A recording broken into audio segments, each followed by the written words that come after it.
bodywork. And we wrap up our professional bodywork on what could be the world's greatest two-tone With some Pontiac vibe. So that is an original door. That is a parts car door. This quarter panel has had a little bit of love. That's a parts car rear bumper cover. That's an original taillight. Parts car taillight.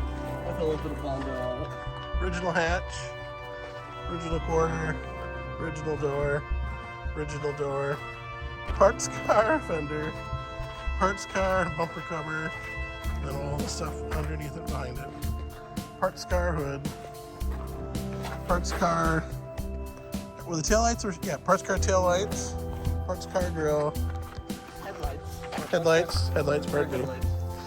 And we got the professional body guy over here, just sizing it up. So those body lines are real close to being right where they should be. There's a big dent right there. They're pretty close. So But we got the metal. actually, I thought it looked a lot worse. We got the metal real close to where it should be. And it's got a little bit of Bondo to smooth it out.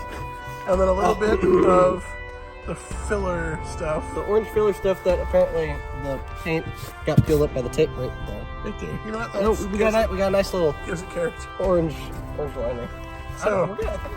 So, professional body man, now that you've spent hours putting the front back together and the sides back together, and now essentially finishing the paint, what would you say about a future in bodywork? No. It's hard. But it's not hard, it's just I'm not patient enough for it. And two, don't do it outside on a windy day. Yep. Two, actually go through and take your time. And three, Pontiac vibes are pretty tough. I'm going to add a 4 and say having the right tools or close to the right tools make all the difference. Difference.